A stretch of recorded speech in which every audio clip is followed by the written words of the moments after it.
Alors, comment analyser un signal maintenant avec cet analyseur de spectre en réglant les paramètres d'analyse comme par exemple le filtre de résolution? Donc, nous avons toujours une sinusoïde à 10 MHz. Là, l'écran est centré sur 10 MHz avec 200 kHz par carreau, 2 mégas de span total de largeur d'écran. Et on peut voir qu'au lieu d'avoir une raie parfaitement fine et de largeur nulle, on peut voir une certaine forme ici correspondant au spectre analysé. Le filtre de résolution est le filtre qui va permettre de régler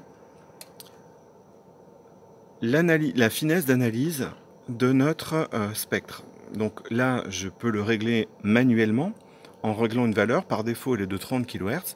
On peut voir que si le filtre de résolution, je l'élargis à 100 kg, à 300 kg, à 1 méga, le signal sinusoïdal dont le spectre devrait être une raie, maintenant a un spectre d'une largeur de plus en plus importante. Alors attention, là je n'ai pas changé la nature du signal, j'ai changé la façon dont je l'observe. Donc évidemment, on peut se dire qu'il vaut mieux aller dans l'autre sens et prendre un filtre de résolution qui va être beaucoup plus étroit. Donc là, avec un fil de résolution de 1 kHz, je récupère un signal dont le spectre est beaucoup plus... Enfin, je récupère un spectre plus proche du signal sinusoïdal, c'est-à-dire quasiment une raie en termes de largeur. Par contre, on peut remarquer que le balayage, là, vous voyez l'analyseur à balayage, on voit le signal ici qui se déplace en termes de mesure, c'est-à-dire qu'on retrace sans arrêt le spectre dessus.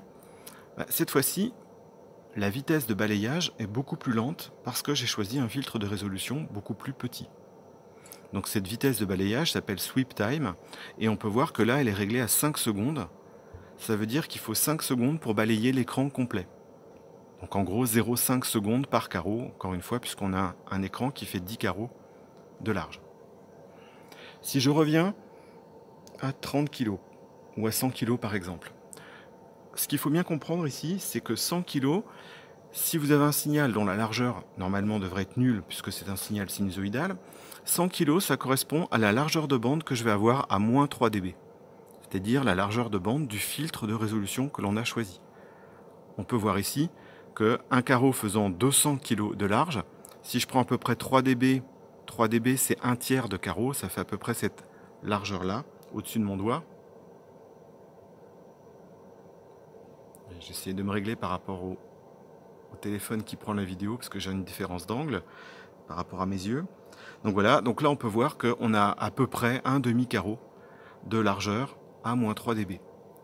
Donc là, ça explique bien que si je prends un filtre de résolution de 30 kg, j'aurai à peu près à moins 3 dB toujours, donc au-dessus de mon doigt, à peu près 30 kg de large. Donc là, ça règle la finesse. Donc on a évidemment intérêt à prendre un filtre de résolution le plus petit possible si on veut avoir la meilleure finesse dans le tracé, la meilleure précision, on va dire, dans la différenciation des fréquences les unes par rapport aux autres. Mais on peut voir qu'ici, avec 300 Hz de largeur de filtre de résolution, le tracé de l'écran va prendre 55,6 secondes. Ça veut dire en gros quasiment 1 minute pour tracer le signal complet à l'écran. Donc, au final, le réglage du filtre de résolution doit être fait en fonction de la finesse d'analyse du spectre que l'on veut récupérer, mais aussi en fonction du temps de balayage que l'on va choisir. Et donc, globalement, à la fin, c'est un choix de type compromis, puisque dans un cas, c'est fin mais très lent, dans l'autre cas, c'est beaucoup plus grossier, mais par contre, c'est beaucoup plus rapide. Alors, tout dépend de la nature du signal que l'on veut observer.